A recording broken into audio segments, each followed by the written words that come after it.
নমস্কার বন্ধুরা, আমি পলাশ বিশ্বাস আর আপনারা দেখছেন পলাশ বিশ্বাস ভিডিওস। আশা করি আপনারা প্রত্যেকে ভালো আছেন আর আপনাদের বাগানের গাছগুলিও ভীষণ ভীষণ ভালো আছে। বন্ধুরা, থাম্বনেল আর টাইটেল দেখে বুঝতেই পেরে গেছেন যে আজকে কোন বিষয় নিয়ে আলোচনা করব। হ্যাঁ বন্ধুরা, সেই কাঙ্ক্ষিত ভিডিও যেটা লেবু গাছ নিয়ে অনেকে অনেকবার ধরে এখানে তো কমেন্ট করছেনই ইউটিউবে, আর এছাড়াও ফেসবুকেও প্রত্যেকে কিন্তু সমানে নক করছেন মেসেঞ্জারে। আমি বলেছিলাম যে সঠিক সময় অবশ্যই দেব, কারণ পলাশ বিশ্বাস তার বাগানে যখন কেয়ারটা করে সেটাই কিন্তু ভিডিও আকারে তুলে ধরে। তো আমার লেবু গাছটার উপরে আমি যে কেয়ারটা করব সেটাই আপনাদের উপরে মানে সামনে নিয়ে আসবো, এবং আপনারাও ঠিক সেইভাবেই করবেন। দেখবেন এই রকম একই রকম কেয়ার যদি করেন তাহলে প্রচুর পরিমাণে ফুল আসবে, এবং সেই ফুল যাতে না ঝরে সেই ব্যাপারেও আজকে সমস্তটা বলে দেব। যে অনেকের গাছে ফুল আসছে কিন্তু ঝরে যাচ্ছে, বা ফুল আসছে, কোনো সমস্যা থাকবে না, সবটা ঠিকঠাক হবে। তো এই অবস্থা এখন গাছের পাতাগুলো ঝরে গেছে, সেভাবে কিন্তু ডালপালা নেই। আর হ্যাঁ, তবে যেহেতু লেবু গাছ, তো কিছু যদি অবাঞ্ছিত ডাল মনে হয় যে যে ডালগুলো অত্যধিক লম্বা হয়ে গাছের শেপটা নষ্ট করে দিচ্ছে, সেই ডালগুলোকে অবশ্যই কিন্তু এই সময় প্রুনিং করে দিতে পারেন। আর আরেকটা কথা বন্ধুরা, এই লেবু গাছ, এটা আমার পাতি লেবু গাছ একটা, আপনারা মালটাতেও এই একই খাবার দিতে পারেন, বা অন্যান্য যে কোনো লেবু গাছের ক্ষেত্রেই একই পরিচর্যা করবেন এবং একইভাবে কেয়ারটা করবেন। তো এটা যেটা দেখছেন যে প্রত্যেকটা গাছের ডাল কিন্তু মানে অধিক হারে লম্বা হয়ে গেছে, এবং তারপরে যেটা হয় সেটাই করছি, কাটাই ছাঁটাই করছি, কারণ টবের মধ্যে একেবারে লম্বা লেবু গাছ কিন্তু মোটেও ভালো লাগে না দেখতে। তো সেই জন্য এটা করছি। আর আমি যেহেতু 1 বছর হয়েছে আমি টবের মাটিটা চেঞ্জ করেছি, সেই কারণে আর চেঞ্জ করছি না, মানে টবটা রিপোর্ট করছি না বা শিকড় কাটাই ছাঁটাই করছি না। আমি যেটা করব সেটা হচ্ছে টবের অন্তত 6 ইঞ্চি মাটি তুলে ফেলবো, মানে চারিধার থেকে টবের কিনারা ধরে কিছু মানে 6 ইঞ্চির মতন মাটি আমি কিন্তু তুলে ফেলবো। তো দেখুন, মাটি তোলা সম্পূর্ণ।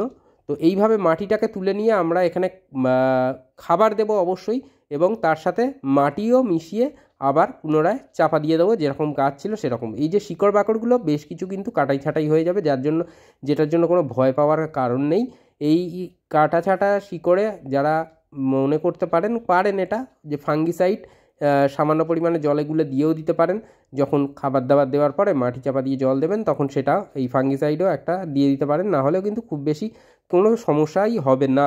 তো দেখতেই পাচ্ছেন মোটামুটি 6 ইঞ্চির কাছাকাছি কিন্তু একেবারে একটা চারিধার থেকে মাটি তুলে নিয়ে খালা বা নালার মতন করে নিয়েছি। এখানে খাবার দেব।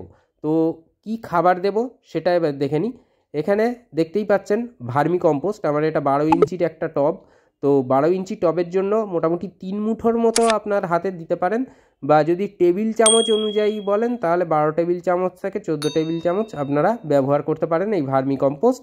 যাদের কাছে গোবর সার আছে, তাদের 1 বছরের পুরনো হতে হবে, তাদের ক্ষেত্রে তো আরও ভালো, গোবর সার দিয়ে দেবেন, একই পরিমাণে দেবেন।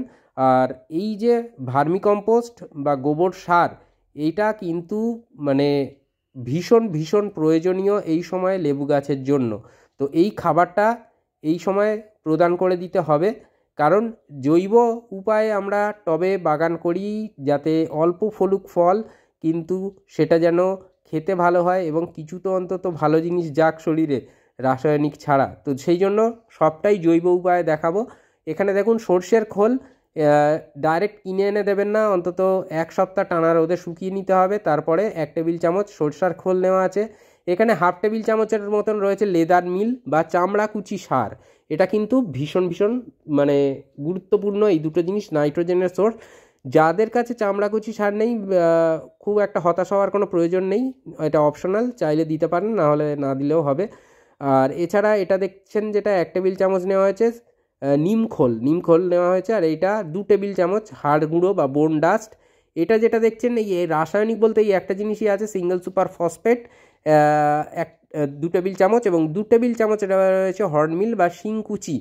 এই কটা উপাদান, আর এই মাঝখানে যেটা দেখছেন 1 টেবিল চামচ নেওয়া রয়েছে, এটা জৈব পটাশ বা অর্গ্যানিক পটাশ, যেটা সেই অর্গ্যানিক পটাশ রয়েছে। এটা এটা কিনে নিতে পারেন, আপনারা অনলাইনে পেয়ে যাবেন। তো বিভিন্ন জায়গায় পাওয়া যায় এই অর্গ্যানিক পটাশ। তো এটা ব্যবহার করতে পারেন, এটা গাছের জন্য খুব ভালো কাজ হয়। অনেকে বলবেন যে কলা ভেজার জল বা পেঁয়াজ ভেজানো জল, হ্যাঁ সেটা দিলে হবে, কিন্তু সেটার একটা মানে পরিমাপ আছে, বা সেটা ঘন ঘন দিতে হবে, এটাই হচ্ছে ব্যাপার। তো চাইলে দিতে পারেন, কোনো অসুবিধা নেই। সপ্তাহে 3 বার করে দিতে হবে পটাশিয়ামের সোর্স হিসাবে, যদি কলার খোসা বা পেঁয়াজের খোসা ব্যবহার করেন, বা আলুর খোসা ব্যবহার করলে পচিয়ে 3 দিনের গ্যাপে গ্যাপে কিন্তু আপনাকে দিয়ে যেতে হবে জল। আর এবার দেখুন খাবারগুলো খুব ভালো করে মিশিয়ে নিচ্ছি, কারণ এটা এই জানুয়ারি মাসে এই একবারই টবের মিডিয়াতে এই খাবারটা দেওয়া হবে। যেহেতু অর্গ্যানিক খাবার সবটাই, তাই ডিকম্পোস্ট হতে কিন্তু অন্তত দিন 20 সময় লেগে যাবে, দিন 15-20 সময় লাগবে। তো সেই জন্যই এই সময় জানুয়ারির প্রথমের দিকেই একদম খাবারটা দিয়ে দিতে হবে। আর এরপরে বেশ কিছু কাজ আছে যেগুলো পাতায় ফোলিয়ার স্প্রে, সেগুলো করতে হবে যাতে করে অজস্র পরিমাণে লেবুর ফুল আপনার গাছে ভরে যায়।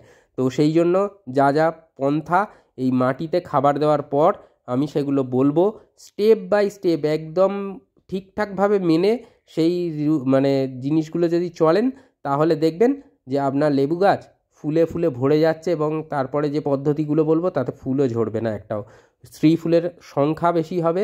সবটাই বলবো, ধৈর্য ধরে খালি দেখতে হবে ভিডিওটা। আর অবশ্যই যারা নতুন ভিউয়ার্স আমার চ্যানেলে, তাদের কাছে অনুরোধ করব চ্যানেলটি সাবস্ক্রাইব করার জন্য, অনুপ্রেরণা যোগায় আগামী ভিডিও বানানোর জন্য। আর অবশ্যই যদি ভালো লাগে লাইক, কমেন্ট, আর বাগানপ্রেমী বন্ধুদের মাঝে শেয়ারের জন্য একান্ত অনুরোধ রইল। প্রতিদিন সন্ধ্যে 6টায় বাগান সংক্রান্ত কিন্তু ভিডিও আমার চ্যানেলে আসে, তাই অবশ্যই বন্ধুরা এই বিষয়টা মাথায় রাখবেন। আর দেখুন মাটিতে খাবার কিন্তু দিয়ে দিলাম, এরপরে এই মাটি নিয়ে আবার কিন্তু আমি পুনরায় এখানে চাপা দিয়ে দেবো, এবং তারপরে ভরপুর জল দিয়ে দিতে হবে। হ্যাঁ বন্ধুরা, একদম ভরে জল দেব, কানা ভরে টবের জল দিতে হবে। তার কারণটা বলে দিচ্ছি, জল বেশি দেওয়া হবে প্রথমবারে, তারপর থেকে কিন্তু জলের টান দিতে হবে। কতদিনের ব্যবধানে? এই প্রথমবারে খাবার দিলাম, খাবার দেওয়ার পর 2 দিন জল দিয়ে দিলাম মাটি চাপা দিয়ে, 2 দিন আর জল দেবো না, টানা রোদে গাছ থাকবে। তারপরে আবার ভরে জল দেবো, টব ভরে, মাটি শুকিয়ে যাবে, আবার টব ভরে জল দেবো, এবং তারপরে থেকে আবার জল দেওয়া 3 দিন দেবো না। তার ফলে হবে কি, গাছ দেখবে তখন ভাববে যে একটা ক্রাইসিস পিরিয়ডের মধ্যে সে রয়েছে, কারণ সে তাই জল পাচ্ছে না, সে মারা যেতে পারে হয়তো, এটা তার মাথায় আসবে। কারণ গাছেরও প্রাণ আছে, এটা আমরা সকলেই জানি।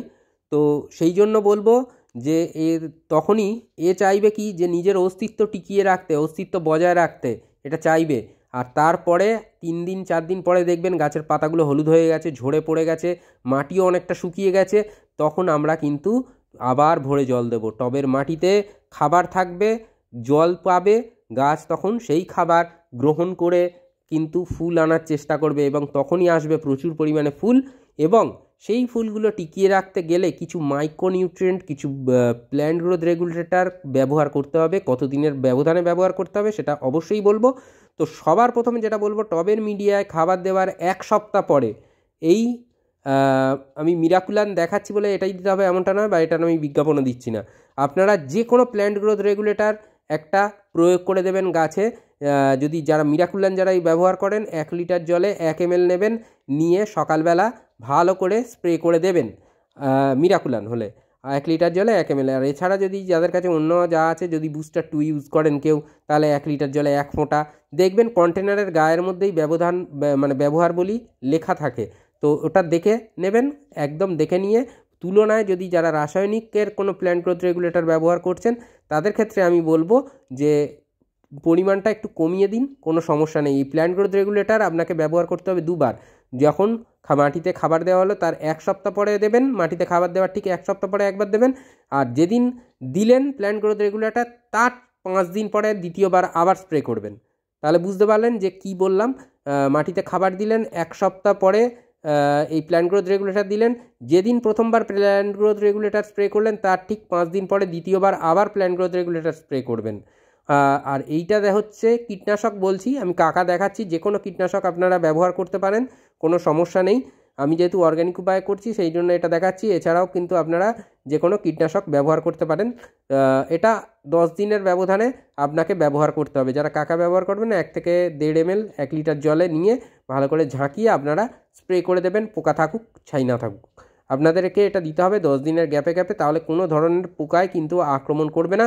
আর অবশ্যই 2 ধরনের কীটনাশক রাখবেন, ঘুরিয়ে ফিরিয়ে অল্টারনেট করে করে স্প্রে করবেন গাছে, তাহলে পোকাদের মধ্যে যে ইমিউনিটি গ্রো হওয়ার সম্ভাবনা সেটাও থাকবে না। যে তখন কিন্তু এক নাগাড়ে যদি আপনি একটা কীটনাশক দিয়ে যান, তাহলে কিন্তু পোকাদের মধ্যে একটা ইমিউনিটি চলে আসবে, সেই তখন কীটনাশকে কোনো কাজ হবে না। তো এরপরে যেটা করতে হবে সেটা হচ্ছে ভিটামিন বা মাইক্রোনিউট্রিয়েন্ট এই যে প্ল্যান্ট গ্রোথ রেগুলেটর দুবার স্প্রে করবেন, তারপরেই দেখবেন ছোট ছোট পোকা পাতা চলে আসবে এবং ফুল চলে আসবে, তার সাথে সাথে পোকাও চলে আসবে। সেই জন্য আগে থেকেই প্রিকশন নিতে হবে আর এই ব্যবহারটা আপনাকে করতে হবে 10 দিনের ব্যবধানে কীটনাশকের ব্যবহার। আর এছাড়া মাইক্রোনিউট্রিয়েন্ট দিতে হবে যখনই দেখবেন কচি কচি পাতা আসছে এবং তার সাথে সাথে ফুলও আসবে, সেই সময় একটা যে কোনো মাইক্রোনিউট্রিয়েন্ট আপনাদেরকে স্প্রে করতে হবে। এটা করলে ফুলের ঝরা মানে ফুল যে ঝরে যাওয়ার ব্যাপার সেটা কমে যাবে, স্ত্রী ফুলের আধিক্য বেশি পাবে প্ল্যান্ট গ্রোথ রেগুলেটর দেওয়ার ফলে, এবং তারপরে যখন সেই স্ত্রী ফুলগুলোকে গুটি গুটি আসবে মানে লেবু যেগুলো আসবে গুটি আকারে, সেইগুলোকে ধরে রাখতে গেলে কিন্তু এই অনুখাদ্যের ব্যবহার মানে অপরিহার্য। কারণ সব মানে এই ফুল ফল এইগুলো আনতে গেলে এবং ব্যাপকভাবে ফোটাতে গেলে কিন্তু মাইক্রোনিউট্রিয়েন্টের প্রয়োজন আছে। আমরা টবের মাটিতে ম্যাক্রোনিউট্রিয়েন্ট দিই, অর্থাৎ নাইট্রোজেন, ফসফেট, পটাশ এই জাতীয় খাবার দিই।